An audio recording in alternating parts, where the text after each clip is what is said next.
was the athletic dorm. So when they're, there are no cell phones or no, I mean, they're all just in the dorm, right?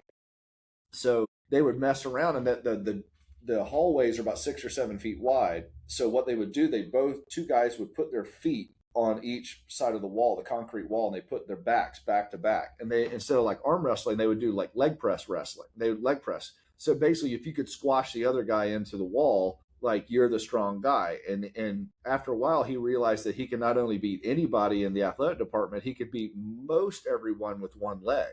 So in football, players included. But that being said, they weren't lifting weights, and he was, squatting 500 pounds. So it's like, well, yeah, you got a big guy that's wants it, that's aggressive, and he's training, and these other guys are just dudes. I don't care how big you are, you just don't have the neuromuscular. Welcome back to the RedBeard Outdoors podcast. We've got a repeat guest for you guys. Bert's been on a couple of years ago. He came on. We had an awesome conversation about being a dad, getting kids into hunting, just living life as a father, and everything that goes into that. Today we're going to talk with Bert Sorin.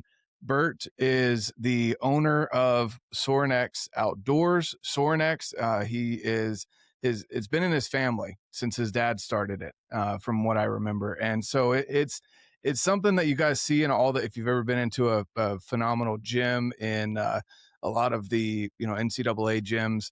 And then of course you've seen it all over the place on social media. So they just make great gym equipment. There's a great community, and we're going to dive into winter strong, summer strong, things like that. And how he's building this community of outdoorsmen to be stronger men and women. So with that being said, Bert, for people that don't know who you are for some whatever reason, who are you, man? Yeah, thank you. First of all, thank you for having me on here again, Jonathan. Yeah, I don't know. I'm maybe a guy that, into the outdoors, into family, into strength. In many ways, I would think that's a pretty simple existence.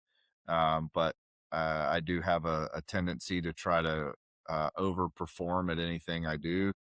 I think that's just been built in from a competition side, and I want to get the most out of this ride called life. It's you don't get any extra points for not trying. So yeah, I've pushed it pretty hard, stressed the system, and enjoying the whole journey. So, but yeah, it's kind of what I would say. That's awesome. I, last time when we talked, we talked about fatherhood and getting kids in the outdoors. So I recommend people, if you're interested in any tips that Bert has on that, definitely go back and listen to that podcast. And we also went through how you became a college athlete, which is a pretty awesome story. Yeah, that's a pretty dumb story, but it's true. But it's I've told it more than once, but now I'm starting to realize the absurdity of it. Like as I get older, because when you're younger, you might try, or Theodore Roosevelt says, dare mighty things. So you might dare mighty things because you're kind of too dumb to know any better. And then even if you succeed, you kind of, or at least I kind of thought like, well, although it was very hard for me, I don't think it would have been like that much of an outlier or that difficult. And then the longer I go, the more realization. It's like, whoa, like that was a pretty one in a million shot that I took unknowingly, and probably was a lot better that I didn't know the probability of it being successful. But I still believe that, it's very doable. It's very doable. And it isn't necessarily to be a collegiate hammer thrower, because that's the definition of absurdity and obscurity, should I say. But to do things that are outside of the expectation level and to go for them, although yes, the odds might be stacked against you, I've kind of realized those odds are generally for the average person. And if you choose to show up, and you choose to show up with intensity and frequency, by definition, you're generally not the average person. Brief interruption here, guys. Just want to remind you that right now, Ollin is putting out the opportunity to win a full expenses paid trip to Hawaii to go hunt Axis. If you want to win that, go over to Ollin, whether you're buying a full system, the Nexus system, the Snapshot system, or just buying some swag like this hat. Go check out Ollin, use code RedBeard. You get double entries. until the giveaway is over. So definitely go get entered in on that. Hunt axis deer in Hawaii with the Ollin crew. Hoping to see you guys there. Now let's get back to the podcast. So although it's really difficult, whatever you're going to get into, somebody's going to do it.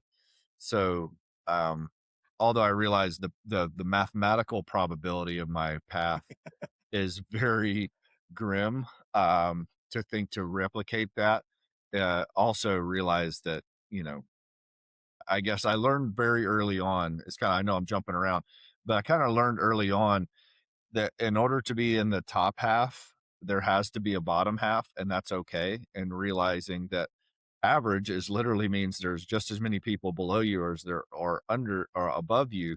And I don't mean to like better than or anything like that. It just means there's a varied level of talent, but there's more importantly a varied level of initiative and of grind and of stick-to-itiveness. And so those are things that you can control, but it's not very common in today's world. And so in some ways, I think getting into the top half of whatever your passion is actually easier than it used to be, because I think people are lazy, inherently lazy. So yeah, I would agree with that. And just kind of going back again for people that want to know that story, go back to the last podcast. We're not going to rehash it here. He's told the story a lot. It's freaking hilarious. I highly recommend you go and listen to his story of just, and not only becoming a collegiate hammer thrower, but setting records. The best part about that is you make sure you do something that not many other people are doing, so it's easier to set records. there you go, guys. There's the nugget to take away from today. No, I didn't know if a lot of people did it or not. I'd never done it or seen it, and it just looked fun, and I enjoyed it. And then you start doing something and gaining success, and anything you start garnishing success in gets relatively fun, or at least I've found. Yeah. And then you look up a few years later and you've made some market improvements, and it kind of starts defining who you are, not only in the challenge itself, as it, for me, it was a hammer thrower, or, some people it's weightlifting, or some people it's football or bow hunting or whatever it may be. You start realizing that your image isn't necessarily defined by the sport itself. It's of the mindset, the champion or the competitor mindset, that is how you start framing your everyday life. And you start framing going after things that you kind of, as in the marketing world, we say, you see the white space, you see the places that other people don't see, like, oh, well, this is an opportunity and I'm going to go after that. And because, I deem it worthy of it. Yeah. So that was the biggest thing that hammer throwing did for me. It wasn't that I became a good hammer thrower and made a 16-pound ball, fall really far away from my feet. Like that's just what we were scored on. It was, how did I view my daily activities? How did I view prioritization of training? How did I view a long-term mindset versus a short-term mindset? How did I start viewing delayed gratification? Yeah. Like those are the things that got developed. And again, I'll go back to it. For me, it just happened to be the obscure sport of hammer throw. It could be anything. It could be anything that anyone chooses, that they choose to try to be exceptional at. And that's where I push people to challenge them to go after those things. And yes, it's going to be hard, but the good part is most people don't want to do it. So it's not really as hard as you think sometimes, just to, to get up and start going. Most people don't want to. So. Yeah. My wife calls that Kool-Aid Manning the situation. Yeah. Oh yeah. Yeah, exactly. Just go right through it as hard as you can. You're not wrong, man. Yeah. There is a lot of just delusionment and high energy and high mobility and high velocity that's overcome a lot of obstacles. And by the time you realize that you're bad at it, you're not bad at it anymore. Yep. And yeah, exactly. I would say, yeah, I laugh. There's a lot of people that I would consider not very smart that were very successful. And I think it's partially because they didn't have a full view on really what their assets and they just powered right through. They Kool-Aid man through it. And all of a sudden you're like, holy crap, you're at the top of the heap. You're like, good for you, dude. Like, great. So I don't know. That's a little bit how I see it. Yeah. No, and I've for got sure. to be around a lot of people that have been very successful and had different paths to get there. But the ones that seem like they have true longevity and truly making a difference, they weren't always the most talented going into it. Some of them, obviously, they were just born to it, right? But a lot of them just believed and they were excited about it, and they just believed. They kept showing up, and you show up for something every day for 10 years and put your heart and soul in it. To it, eventually, you look around and there's not many people in your class. Yeah, that's so true. Well, speaking of surrounding yourself by successful people, I want to dive straight into Winter Strong. I know a lot of people see it, when you guys are posting about it on during February, usually every year. It looks like an amazing event. Talking to guys that have been there, it's something that it's not your typical, because there's a lot of them out there where you pay an X amount to go, essentially a networking event that you go to for men. You see some that are out there that they're legit, they're good, but a lot of them are just kind of like a dude yelling at you or putting you through the fake SEAL camp and stuff like that, right? There's Winter Strong, and Winter Strong is one of those things where it's kind of elusive to what it exactly is to a lot of people, and so I kind of want to dive into that a little bit. Or if you're wanting to keep it mysterious, we'll leave it there. But I've been the secretive nature of it hasn't been overly intentional. The uniqueness has been intentional, but I guess and I appreciate you saying that. Not to down any other events out there or reasons and how people go about things, but I was talking to someone yesterday about it, and they had just come back from another outdoor style event, and it was interesting. They said, well, it was different than Winter Strong in that it had a couple like celebrities, and they kind of played the whole value of the event off of those 2 or 3 people, and it was a little bit more like a red carpet glitzy type thing. And I've just never been that way. Like, I just never. I get it. You want to utilize those, if from a business side, yes, you pay someone or sponsor them to be there or whatever. You want to kind of get your bang for your buck out of having that person there. But we're all people, and everyone has a skill set, and everyone is better than someone else at something. So I kind of realized that, and just because your name is whatever your name is, it doesn't have to make it that person show. And I think it creates, I think you degrade the community when you start having this guy is the celebrity and everyone else is supposed to. It's not good for the people there, nor is it really good, in my opinion, for the celebrity himself or herself. I think it brings, it's like an expectation or a pressure that is unnatural. And so I tend to enjoy an event that, some Winter Strong, we laugh because you don't know who anyone is, because there's no name tags. Very rarely do people, it's cold usually, and it's rainy or crappy or whatever. So everyone's wearing like the same thing. We're wearing like brown, green, black, gray, or camo. And everyone's wearing like either like SITKA, KUIU, Beyond, like, Everly stock, like, they're all there. Everyone has like 1 of 5 jackets on, 1 of 5 pants on, and everyone's logo is covered up. So you kind of don't know who's there, which I've kind of enjoyed seeing that happen, because it makes you have to dig. It makes you have to actually talk to the person beside you. And the kind of fun, like, if as of day 2, someone's like, dude, I just met so-and-so. I was like, oh yeah, he's a good guy. He's like, that guy was a Medal of Honor recipient. I go, yeah, I know. And they're like, how did I not know that? I go, you didn't ask him, or you didn't get involved. So if you're not getting involved, if you're not digging, you're not going to get the diamonds, right? So like, that's a little bit of a forced situation where you'd probably be well suited to walk around and actually talk to people and actually have candid and curious conversations.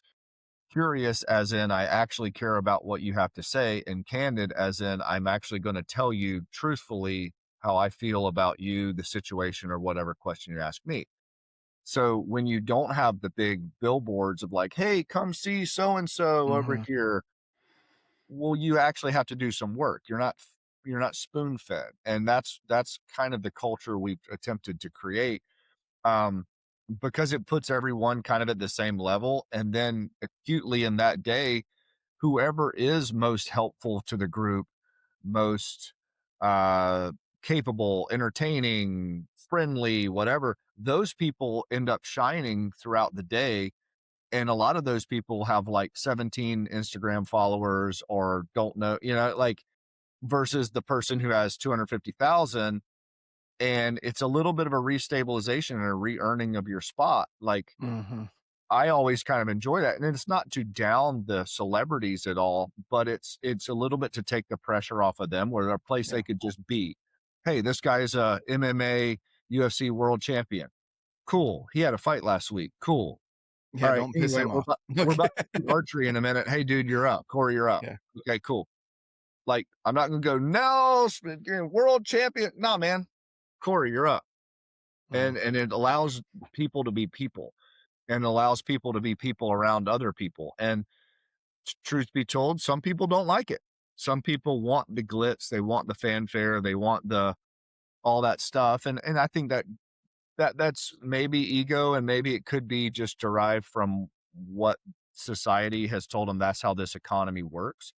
I mean, we've had people come to Winter Strong before, and you could tell they were at Winter Strong to be at Winter Strong, to get the content and to rub elbows and take all the pictures with all the cool people. And then there's people that go to be at Winter Strong and truly like pour into the group and be valuable, be capable, to have conversations, like all that stuff. And it's interesting, the ones who go there to see and be seen, they a lot of times they don't come back, because it's different than what they expected. And that's okay. Like, I'm not downing that. Hey, maybe it'll eventually turn into that. Our just current iteration of it is more hunt camp based, and I've hunted plenty of hunt camps with celebrity folks, and and some of them like being held in high regard as the celebrity, but really the coolest ones are the coolest dudes and gals. They're just there for it. They're like, hey, I'm here for it. Like, we're having a great time. I don't need you taking pictures with me. I don't need you whatever. We're gonna go kill some cool stuff, come back with bloody hands, and go have a bourbon by the fire and talk about anything but what I'm famous for.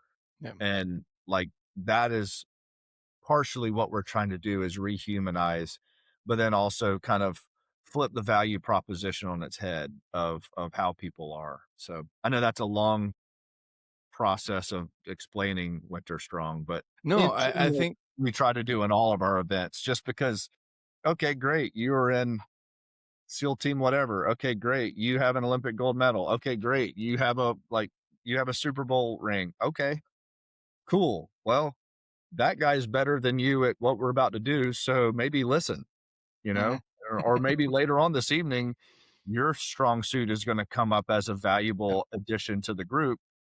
And hey, here's a guitar, go get at it. We're doing our thing. So the intent is for people to develop and for people to shine in their own regard. Yeah.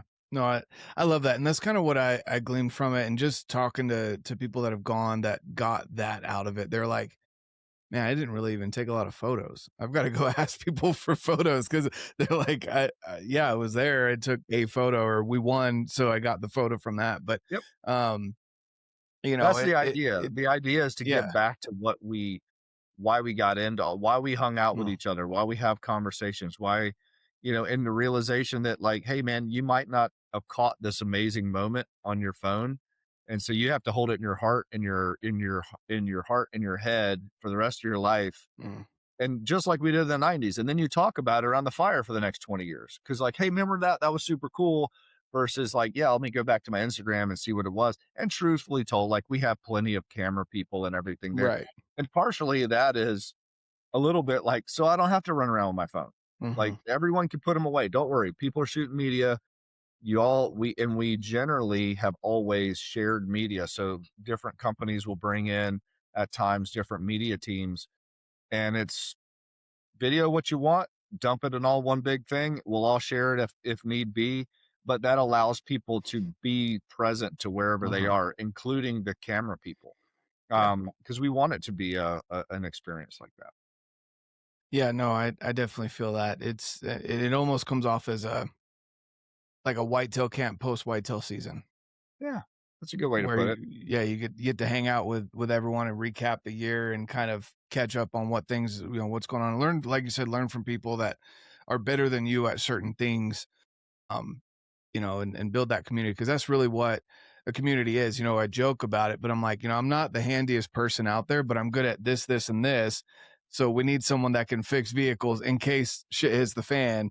I need this guy in the community, but I'll feed you, right? I'll feed you. Yes. You take care of all the machines and everything. We'll do this. I'll do that. I need you to fix that generator and get the lights working tonight and this and that. I'll be over here cooking oysters. Come back in a minute, and that's the cool part. And when people start falling into that position, and they don't have to, they work together and to start doing that. Like one of the dreams was to do like a potluck dinner one of the nights. And the last couple of years, it's actually started developing.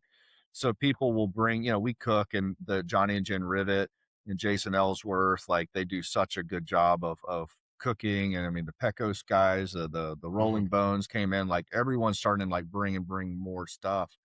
But like we also had the one night for the appetizers was all potluck. So whatever you caught or killed throughout the year, if you choose to bring it and cook it for the group, then bring it. Whatever you want to write your name on. If you think that, we had some people do oysters, we had some people do flip-flop deer legs. Andy Mokel, of course, has done that multiple times.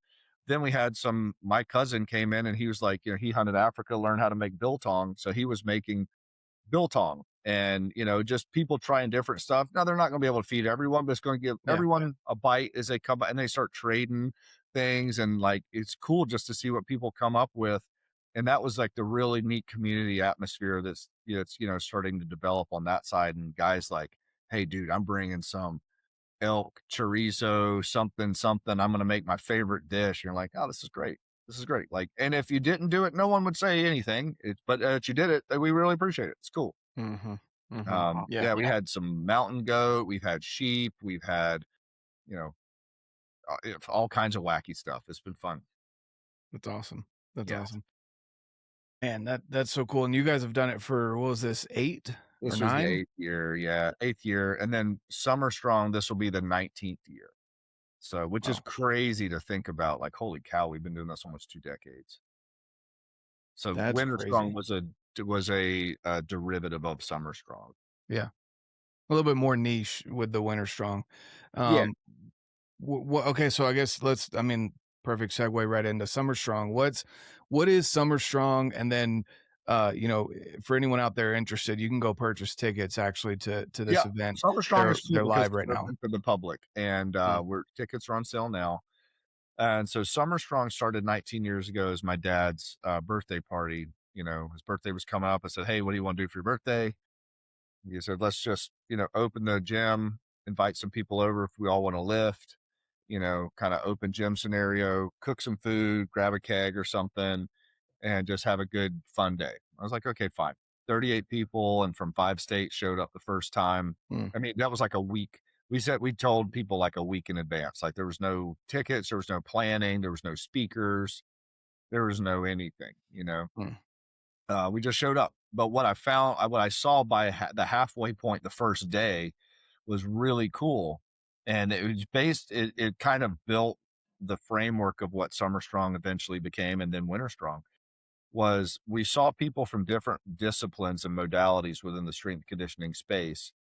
They would step up and start teaching, and they would just start doing it. They'd start doing it themselves, and then they would just organically start teaching those around them, and those around them would organically start asking questions, regardless if that was what their niche thing that they did. For instance, Josh Hinken, he did sandbag work. This is back in 2008. He was our first Summer Strong speaker ever. He started doing some sandbag work. That was the early days of sandbag training. And there was an Olympic weightlifter watching him and said, well, hey, can I hop in with you and learn some of that? And it was like, okay, cool. And then this other big strongman was there, professional strongman, and he started playing with it. A big power lifter was there. He started playing with it.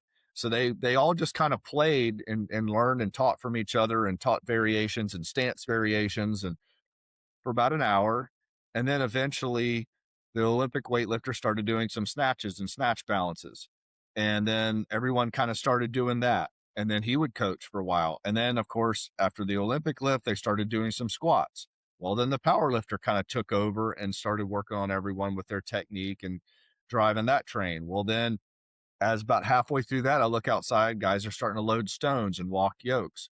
Well, the power lifter, the strongman, he started teaching. And so by the first half of the day, I watched 4 similar but dissimilar modalities all starting to learn and teach one another. And I didn't have to tell them to do it. And usually what I found was if you have 2 power lifters, they're so similar, they might get along, but it's probably going to be pretty competitive also. It's going to be, powerlifting is very simple. Whoever has the biggest total is the best powerlifter, period. I don't care your technique. I don't care whatever. It's like, I lift more than you, I win. And there becomes this pecking order established that because you're a 2,000 pound totaler and this guy's a 1,900, that the 2,000 pound guy must know more. Not necessarily. So what I saw was all of that get washed away and people were actually interested in what each other had to say. And it was very rare, in my opinion. So that was the first year and we kept on through the day, but we got done with it. And I was like, man, that was crazy. It was like taking people from different camps, putting them in a jar and shaking the jar and just seeing what happens. And so we started building off of that. Summer Strong 6 or 7, about 4 or 5, we started saying, hey, well, would you come and speak on this? Would you come speak on this? And about 6 or 7, we had some people that were maybe not from the human performance world. They were in the human performance world, but they had other backgrounds and they started bringing in, and that's where I feel like we really started transcending into other difficult pursuits that had a strength conditioning component, but it wasn't about, I am a power lifter, I am an Olympic lifter. Like, oh, you're a Navy SEAL that was also a part of the human performance driver in the early to mid 2000s. You were an Olympic shot put champion that, yes, you use strength and conditioning, but you have a whole nother perspective on competition and your story. And so as those things started spreading, the event changed. And I think we locked into a position that is truly unlike any other strength event, because it became a ride. And that's how I try to program it. My staff and I try to program it. Over the weekend, we try to program the speakers, program meaning choose their backgrounds, choose their intensities, choose their personalities, choose their bedside manner, and kind of we try to make it like a really fun movie or a ride where you're going to have some serious, you're going to have some levity, you're going to have some body stuff, you're going to have some head stuff, you're going to have some heart stuff. It's going to go, and the goal of it is you'll stay engaged the whole weekend because you don't know what's coming out of door number 2, and you get to enjoy this ride or this movie. And I think we've been able to do it really well, but there's a lot of intention that comes with that. And it's not by mistake by any means. And the presenters, they all donate their time to come do it because they want to be a part of something truly special. So that's Summer Strong. That's May 15 and 16. I believe it's summerstrong.com. You could get tickets, but you could also get tickets, I think, from Sorinex.com. But we're going to cap it at about 600 people. They usually sell out pretty quickly, and it's an event unlike anything that you've ever been to. So if you're into the strength and conditioning world, you don't necessarily have to be a competitive competitor like in those things. If you just think, hey, being stronger is a really good idea, being more capable is a really good idea, you'd probably very much enjoy it. Some of the stuff is going to be kind of high speed.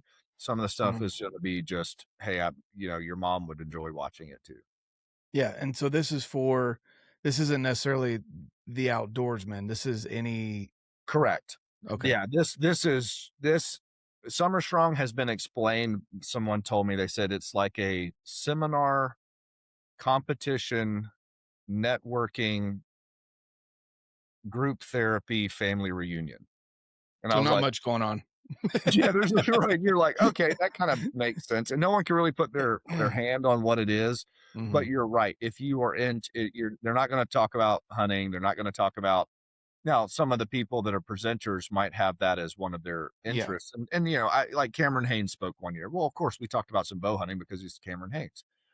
We had Laura Zera, we had Kai Furno, you know, some, you know, survival experts. And so some of their stories included those aspects. Right.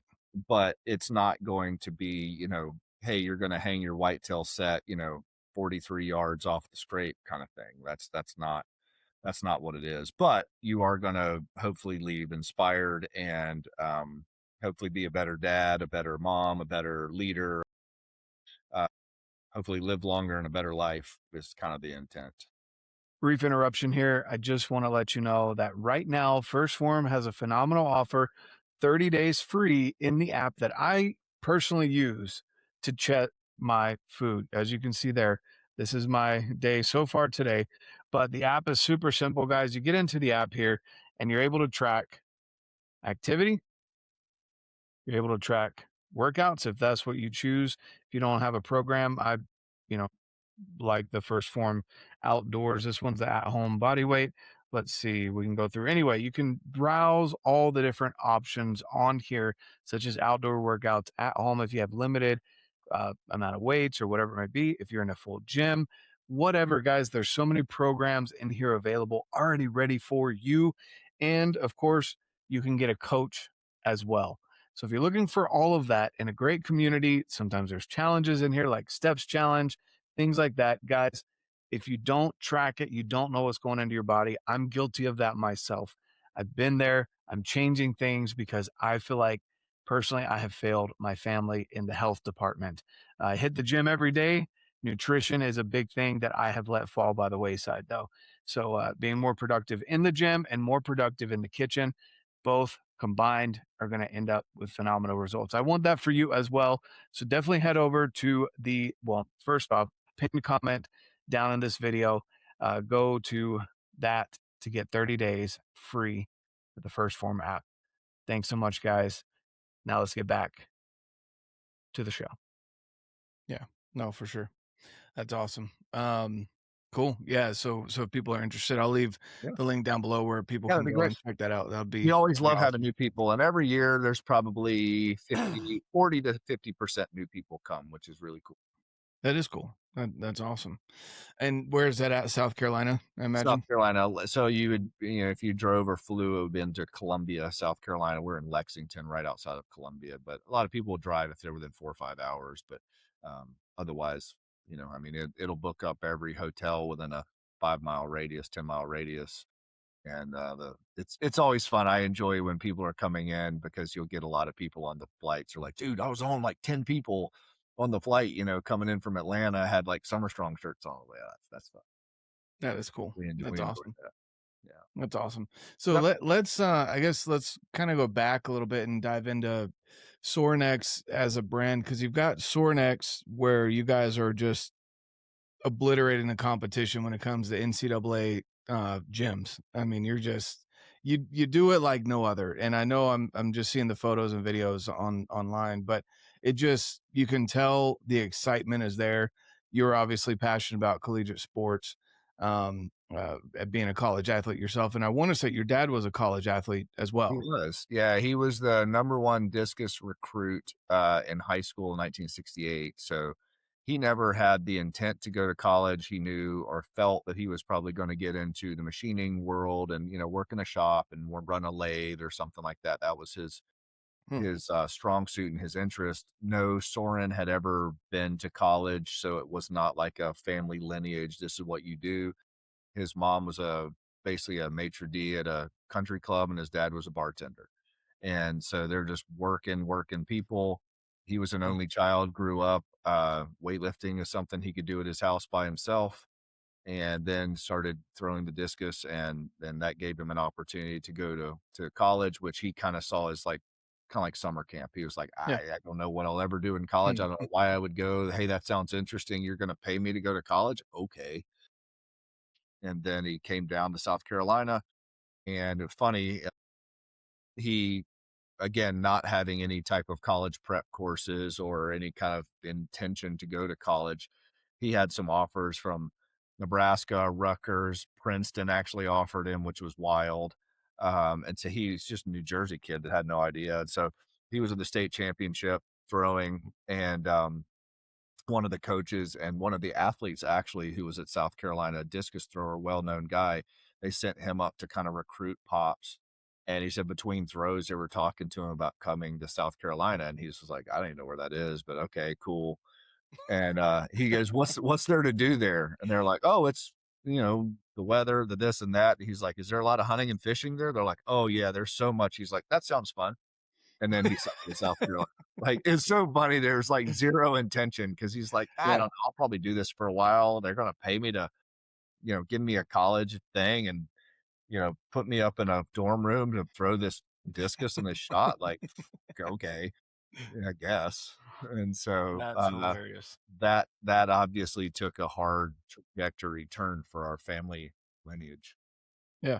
Well, I mean, and it's funny that's, little things like that. I mean, we talked about, we were talking about at the beginning, the statistical chance of this lining up exactly how it did for you.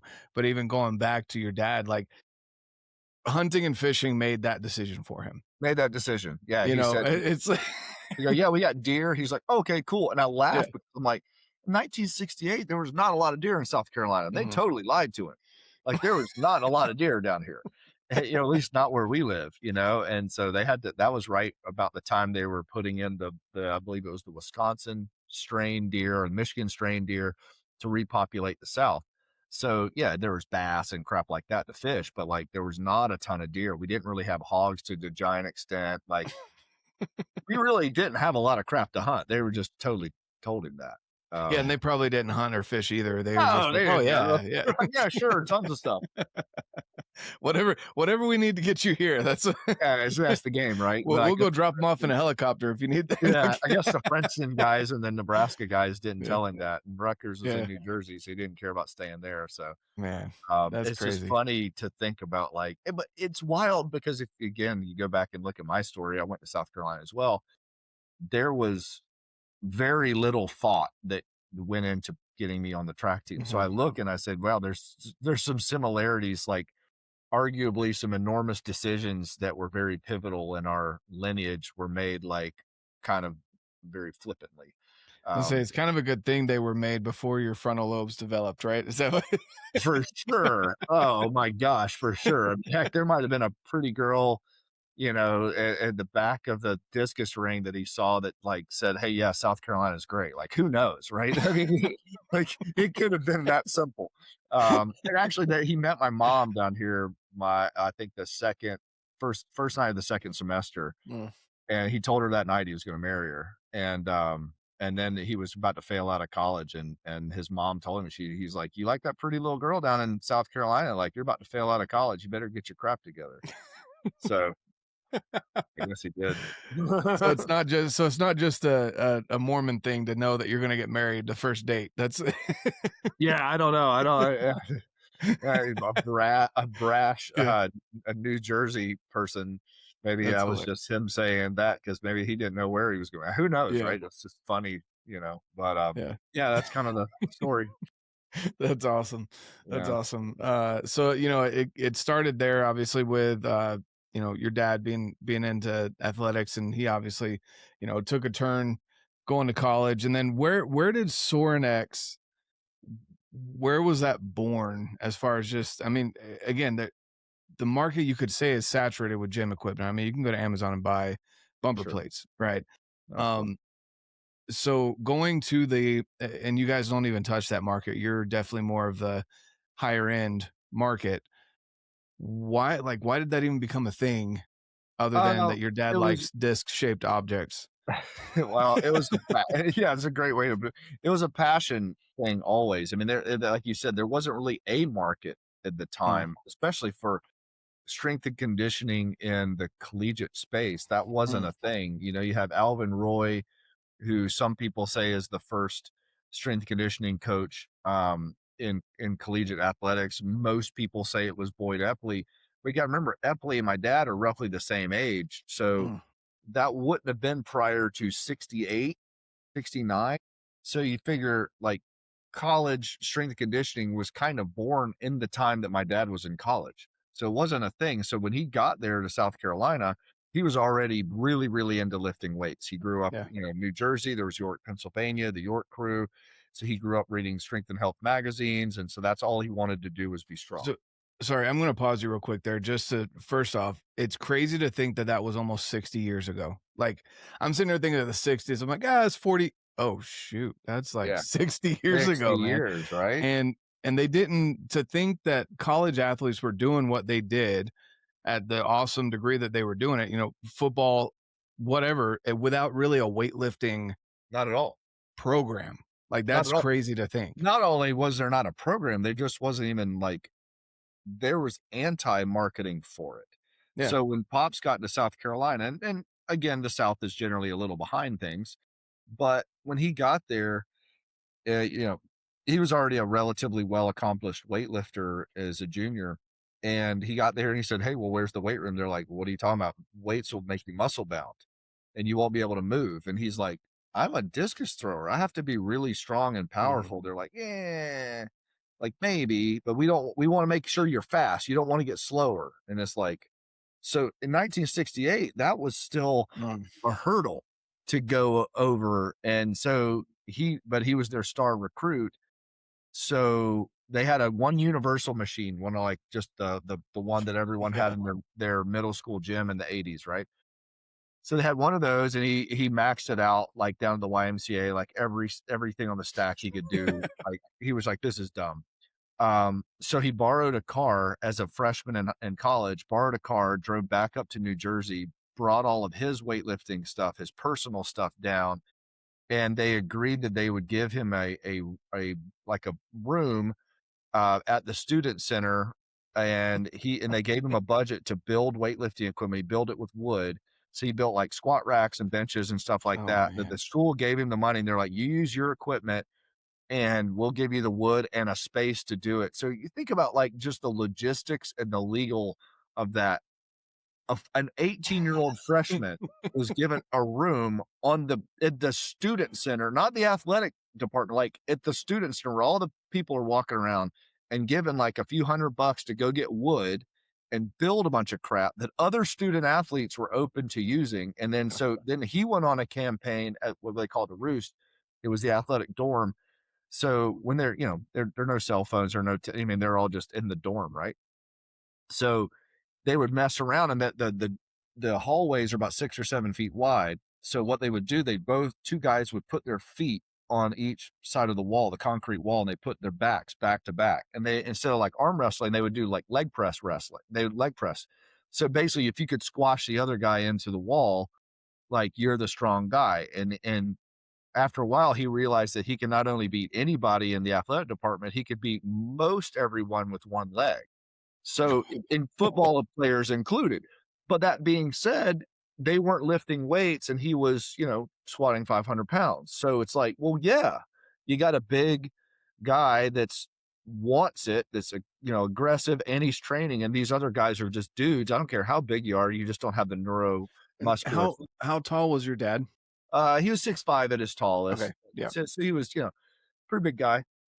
So anyway, he convinced the coaches. He's like, well, then if I'm muscle bound, why can I out jump everyone? And why can I beat every one of your football players in a strength movement? He's like, this doesn't make sense. So they're like, okay, Richard, you can build stuff. Again, to think about it as a 18-year-old freshman taking being so convicted that this is what the next step is. So anyway, he did that, got the other guys lifting, and was actually kind of coaching the other athletes on the track team to lift during his tenure there while he was an athlete. And then he went to grad school, and then bought some of the first equipment that the school actually let him purchase. And then he ran a class in grad school for all the students, which was a weightlifting class. and then wrote the state curriculum for weightlifting that was then used in all of the middle schools and high schools in the state. And then also wrote the gymnastics curriculum to basically be more physically cultured. But again, that was in 1972. So that was a long time ago. But so yes, Sorinex is Sorinex, but like, I think like the question, you have to look back to the origin story as a 20-year-old Richard Sorin was raging against the machine, going, no, people need to be capable. They need to be strong. This is a valiant effort that we need to do. And I will be open to teaching other people, not just doing it myself. So, that was the direction he went. And then he was a PE teacher for years. And that was in 72. He started that PE teacher, but then he started Sorin Playgrounds. So we built playgrounds. That was, because way to make money. And because he was a PE teacher, the places he was teaching didn't have cash. So he would build it himself. And then eventually he started storing equipment, which we were building racks and benches for a local middle school, a local YMCA, like all stuff within a 10-mile radius, like all the people that he was just knew. And that was how we started. It was started in our carport. So he had 3 jobs at the time and was just doing that. And then in 1980, Thurman sent him to, I believe it was Nigeria, to teach and coach the Olympic team of how to write programs for weightlifting and how to do track and field events for the Nigerian Olympic team. Figure Pops was 30 years old. And they sent him because they said it was going to be really, really rough. And they didn't think any one of their other candidates would just be able to survive. they're like, we're going to send you back into the jungle and you're going to be the only white guy within about 10 hours drive in any direction. And you're going to be there for 30 days. And you're big and tough and an outdoorsman and you'll probably survive. So like, so that was kind of what it was. But I look back now and I could see now the Nigerian Olympic movement really started catching on. And so I look there and go, well, that's pretty neat that he had something to do with that transition as well. But long story short, in 1980, right around the same time, he started Sorin Equipment. And then about 82, about 80, about 81, 82, he stopped teaching. And then in about 83, 84, he stopped Sorin Playgrounds. It was just too much litigation, so we never got sued or anything, but it was just like, man, you start dealing with things little knucklehead kids are playing on, and we couldn't, like, we're just trying to do a good job. We're not trying to get in some weird lawsuit. Yeah. So it went to Sorin Equipment. And then in 92, we changed the name to Sorinex. So it was Sorin Exercise Equipment, and then we just cut it off and changed it to Sorinex, one word. It's a little bit easier brand. It was an early attempt at branding. Well, that'll be easy for me to remember how old Sorinex is because that's when I was born. 80. It was 92. 80's a good year. Yeah. So you're 46 this year, huh? Yep. Yeah. 46. No. Yeah. So you said 92, right? What's up? You said 92. 90. Oh yeah. Well, 80 is when we started Sorin Exercise Equipment. 92 is when Sorinex, name got shortened, and we kind of like did some Yeah. So you were born in 92. 92. Yeah. So I'm 33. Yeah, I was born in 76. Yeah.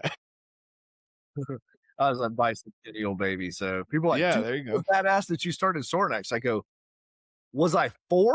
Like, did you do the math, man? Like, yeah, I started, I really got my things together and started welding when I was 3. What are we talking about? Yeah, no, my dad started.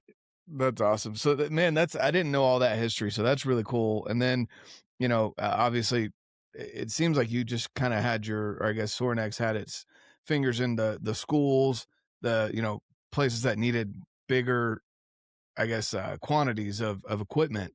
Is that kind of where that whole industry was developing as we were developing? So it started locally. Someone would say, hey, well, we need some equipment. Well, the stuff that's mail order stuff isn't going to hold up to South Carolina's football team because the guys started getting bigger and stronger and they're taller and all the things. It's not made for average folks.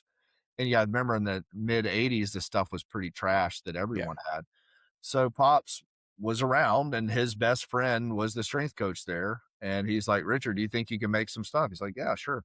And like, we're building stuff for the local YMCA. Like, yeah, we'll build some things. And then, we didn't have computers and stuff like that. So everything was kind of custom. And part of it, Dad was like he was an inventor. We both are, but like the art of it is very important. It's kind of like you have a design in your head and you almost just have to see it through, regardless if anyone's going to buy it or not. And so those early years were just him exploring how to stress muscles in different ways, how to make it safer, how to make it easier to manage, how to build force curves. And so the public was just buying his art in a way. It just what he had to get out of his head because he was enjoying inventing it. And clients were basically just paying for that. Right. And it's kind of not far off as a well.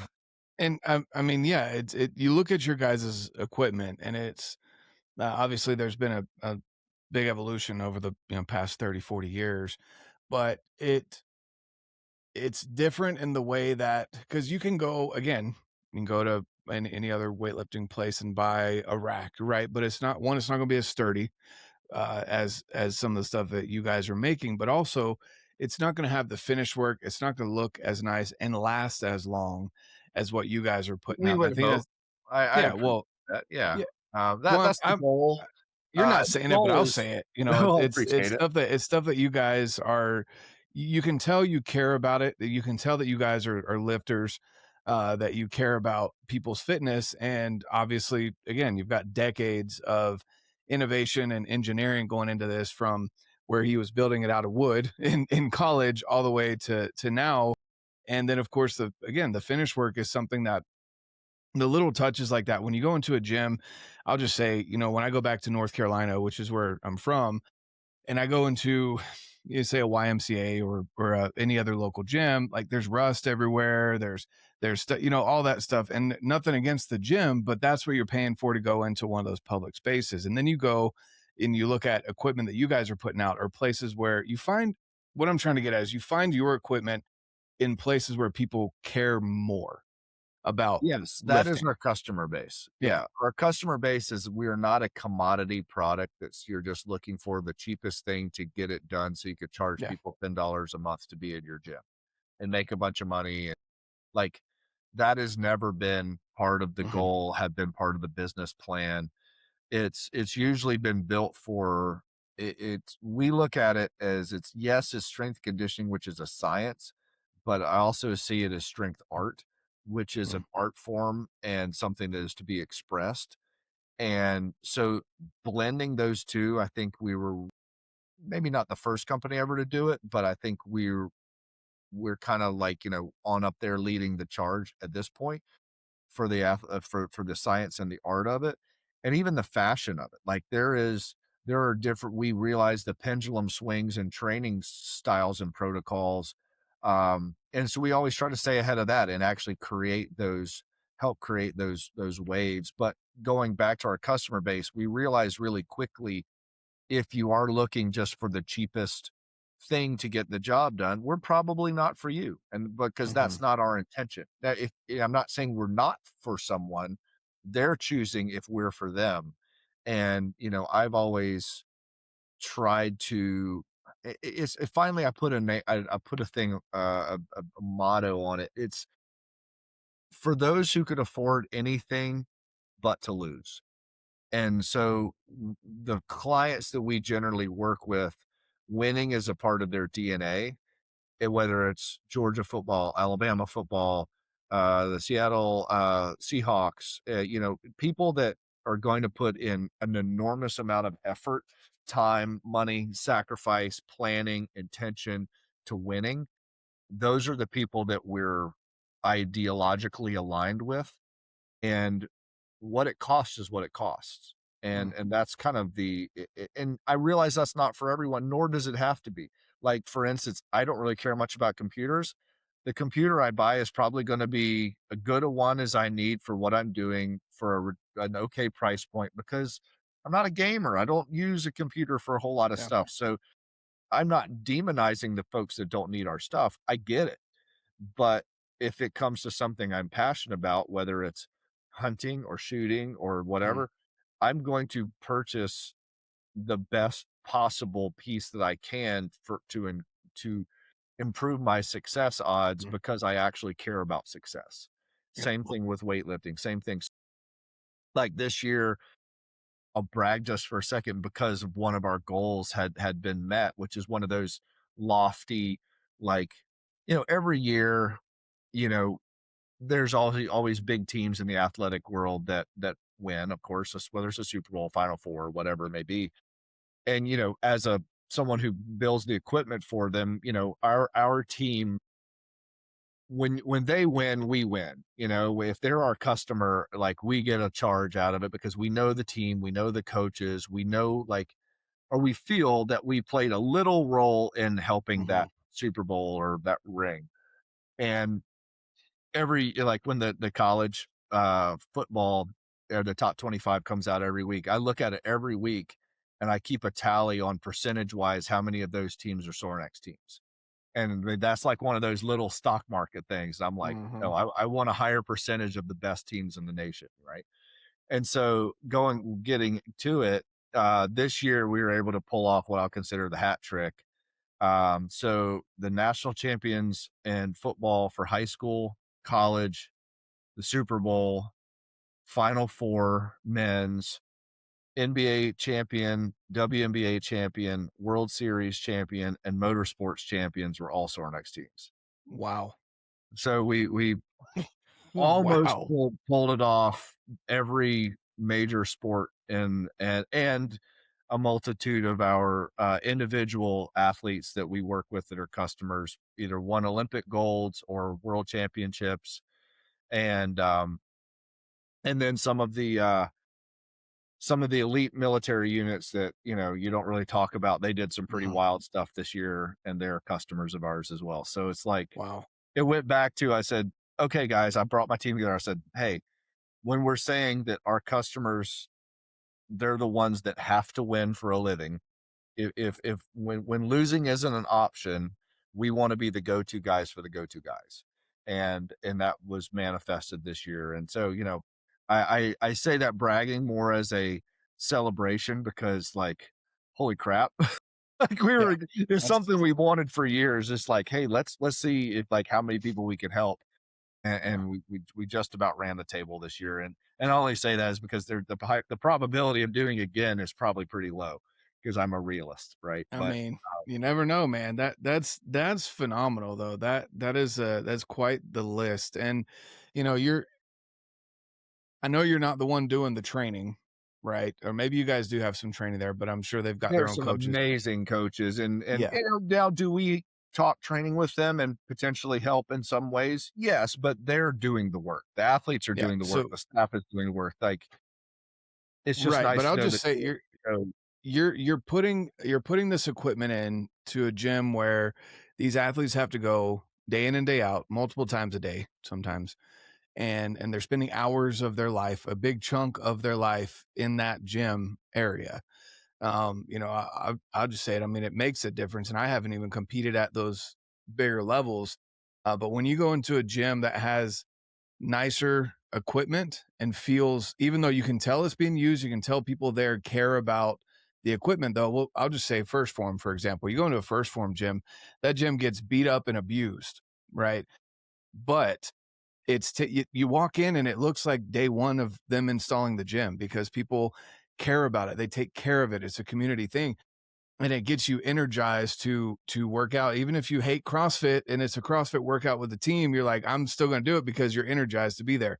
Yes. That the equipment is a huge part of that. And so I know you're being humble and saying that. I'm just going to say it. That's a huge deal that you guys were a part of so many teams. I appreciate this year at that level. I'm just humbled that the best teams in the world in multiple sports would choose us. And to start, they'll answer the phone when we call, which is a nice start.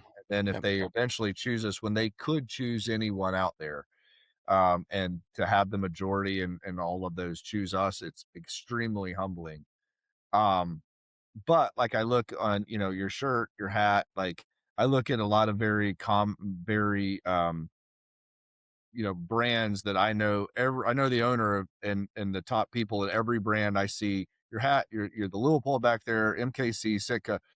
It's a similar thing. Is when you hold an MKC knife and you start slicing through that hide and you start going into skinning it, and you're like, the ergonomics feel great. The blade is scary sharp.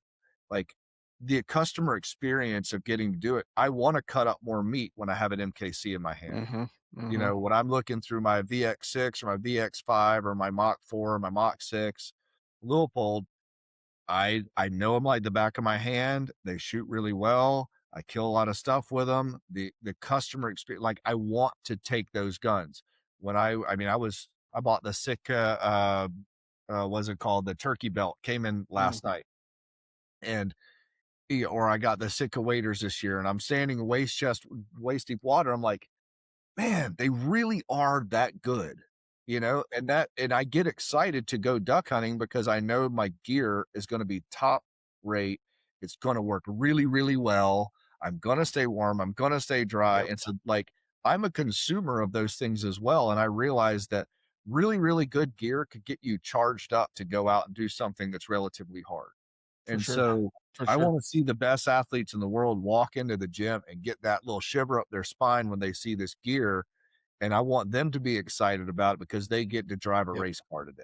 And it's the same thing. If you got to drive a high-end luxury sports car every day to work, the drive to work probably wouldn't be too bad, you know? So that's what we've always tried to make, something that works really, really well, but the customer can't wait to use it because they get to use the best thing on. Right. Yeah. And I can't agree with you more on that. I mean, it's the you pay a premium, but it pays dividends in the long run. You know, again, if you can, that's what I always tell people. Like I just had someone the other day asking me, well, what's the difference between you've got a rifle built on this action and this action? And I'm like, first off, I appreciate that you respect my opinion enough to ask me. But second off, you know, if it's in the budget, go here. But if it's not in the budget, this one's good also for these reasons. But, you know, if it's in the budget, go top of the line because you're going to, every time you rack that bolt, you're going to be like, oh man, that was smooth. That little dopamine hit. Yeah. And that's what Pops has always taught me. And I agree. I have weaponry up and down the aisle. I mean, there's, you know, I'll take, you know, a little, you know, I might buy a gun because it's underpriced for what it is. And I might just get it because it's a project gun. Maybe I just learned how the customer experience was that I could take it to my business and go, hey, they could have done this better, or man, they did this really, really well. And then I might use it as a loaner gun when I take people hunting, like, hey, I might never shoot this thing, but for $400, it was worth me learning about it to see what I like, see what I disliked. And there's still value there. Now, the other side of it, Pop's always taught me, he's like, if there's something that you're really going to use a lot, he said, pick the best level of the thing that you can afford and then figure out how to buy one level higher. He goes, you'll figure it out. If it matters to you, you'll figure it out. You'll go without something else because you got the really, really, really good one. And what I've found is it actually saves money because for the next 10 years you're using it, you're never shopping for other stuff because you know you got the best one.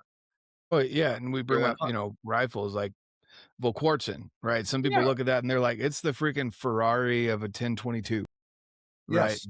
But every time you use it, you're like, oh man, this thing just feels phenomenal. Every time you use the Volquartsen, you kind of silly laugh, go, why would I ever do anything else? Are they 4 times more expensive than a Ruger 1022? Yeah.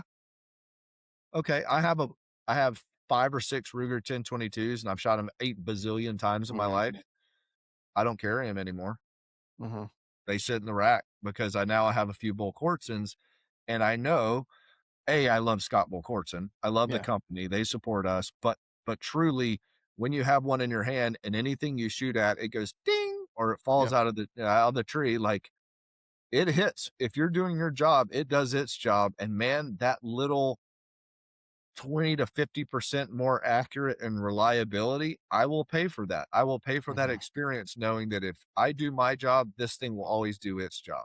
So that removes a negative variable from my mind, that I know I have that piece taken care of. And then my customer experience, the little bit of time I get to go in the woods and hunt, I'm enjoying carrying that gun. I'm sitting there leaned up against a pine tree going, dang, this thing is cool, versus, hey, like, cool, I got a gun. Like, no, I want to Yeah, ride and one while mine. you're I want to enjoy scrolling it. on Instagram looking for a different one, or, "Oh, man, that one looks so much Yeah, cooler." Now and you're you're not sitting doing there that hunting. anymore. Yeah, you're hunting and scrolling to how do I upgrade this okay thing to something closer to I Mhm. want, when if I just had what I wanted, I could focus on the task at hand and look for animals. And then get it dialed, and so that's where I learned that from pops, and it gets expensive doing that, but then that's where your priorities come in. You're like, hey man, maybe I'm going to, I kind of look at it, I go, if you got a really good knife, a good set of binoculars, a really good weapon system, bow or rifle, a good pair of boots, and good rain gear, Mhm. everything else is kind of negotiable for the most part. Like I've found, yeah, you can get good bullets, whatever, like that, it gets more, but like with those other things, and you got a good flashlight, like those 7 things are going to Mhm. be the best I can afford. And after that, all of it's variable kind of Yep. after that to an extent. But those things I'm not gonna, I'm not gonna slide on, because Yeah. those have the highest probability of making my success. Yep. No, I agree.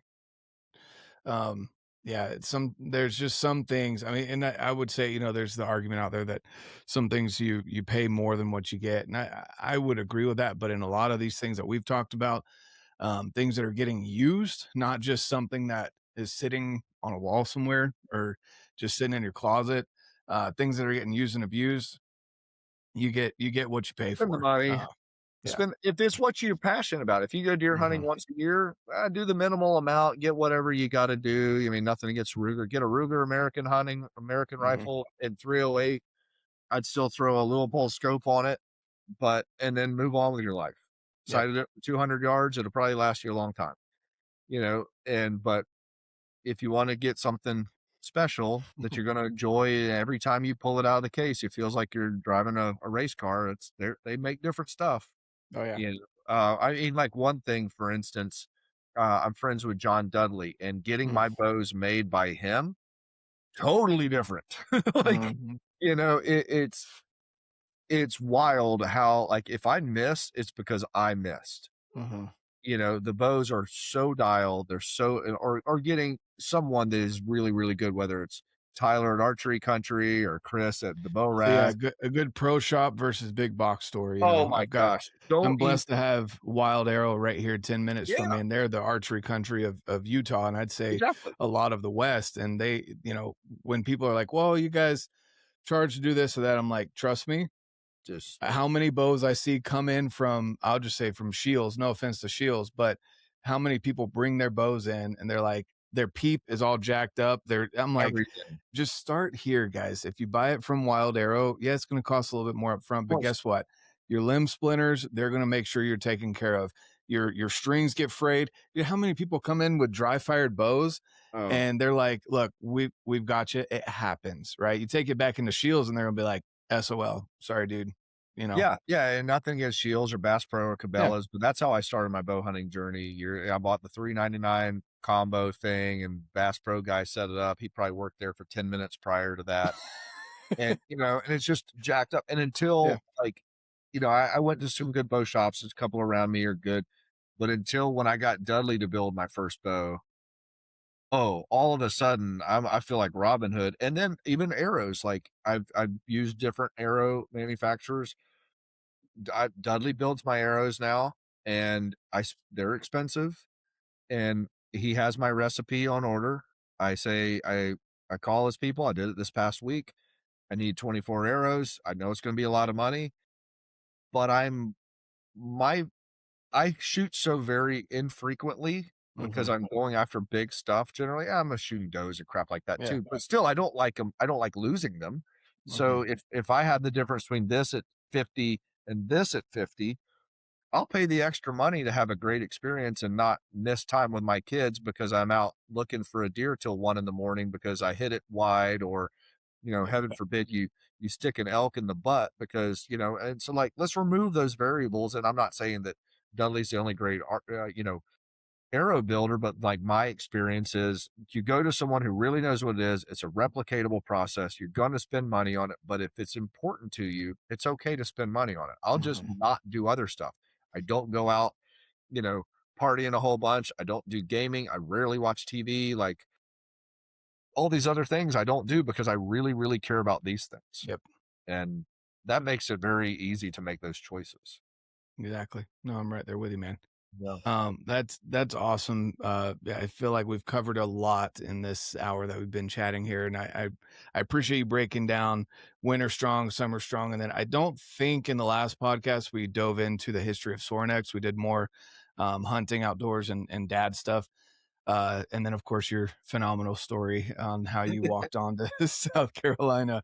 But yeah, so I think between the two of these, you know, it covers a lot. And so I definitely appreciate you coming on here. Where can people go if they're looking for equipment? And then if they, do you have locations where people can go and get hands-on? I know a lot of people want to do that as well. Not necessarily. I mean, they can, anytime they're in South Carolina, they could come by HQ and come check it out. But you know, you can see it on Sorinex.com, SORINEX.com. Our Instagram is pretty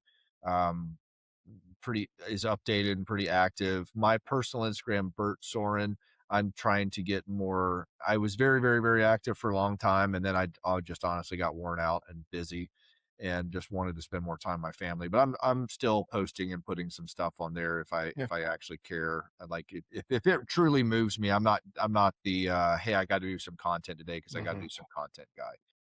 But I'd love if you follow me there or connected with me. There's a lot of our stuff all over the country. Unfortunately, it's, you know, not all of it's public access places. You know, check out our website, and if there's a place like, hey, that's University of so-and-so, I know the guy over there, I'm gonna go check it out. Like, that's cool. But we do a lot of home gyms. We do a ton of home gyms for people. And again, it's just not going to be the $800 Dick's Sporting Goods home gym. You know, it's going to be something that, you know, I told someone the other day, I said, well, if when you're picking your colors and your logos for your gym that you buy from us, ask your kids what colors they like, because they're going to end up with it anyway. Or their grandkids. Like, you're going to pass it down, which is cool. And so that's the gym said that you're going to want to move with if you ever move. You don't want to sell it with the house kind of deal. Yeah. I have only seen one person that I know of that sold the gym with their house. And that was a very, very famous person who sold it to another very, very famous person. And he said, well, I'll just say it was Donald Trump Jr. bought the equipment, and I think it was Alice Rodriguez bought his house. And he said that the only thing he wanted him to keep was the picture of his dad over the mantle and the Sorinex jet. And those are the two things he left. I was like, that's kind of cool. That is cool. So, so I was like, that was what I was told anyway. Yeah. So some people sold it at times, but most people hand it down and keep it. I know Dan over at Elk Shape, he's got your setup as well. So I know people out west, Dan has random times that you can go up and actually work out with him. That's something that you could set up as well and go and check out his equipment. The outfitter rack for the outdoorsman, that one's pretty awesome. It's cool. We have a few more in stock right now. If someone wants them, we could ship them out quick. And that piece was made for probably a lot of your folks that want to train, but also have a lot of gear, want to work on their stuff. It's kind of that hybrid. If you don't have a big space with a bunch of pallet racking and you want to hang your bows and your racks and work on stuff, but you also want to do a few sets of squats and some presses, that was what it was made for. Yeah. So they've got everything, guys. Definitely go check them out. I highly recommend it. When I do have space to build a home gym, I will definitely be getting some Sorinex equipment in there. That would be great. We help you. Yeah, for sure. With that being said, anything else, Bert, that we haven't touched on, or anything you want to leave with the people? Oh, all good. I appreciate the interest. I appreciate the support, and thank you for what you're doing in the industry. It's fun watching your content and listening to your podcast. You're doing a great job. Appreciate it, man. Thank you. Yes, all right, guys. Like I said, I'll leave links down below where you can go check out Sorinex equipment. If you're in the market for gym equipment, definitely check it out. If you want your gym to upgrade their equipment, send them Bert's way. He'll get them taken care of. And with that being said, guys, like I always say, get out, live your life, and love it.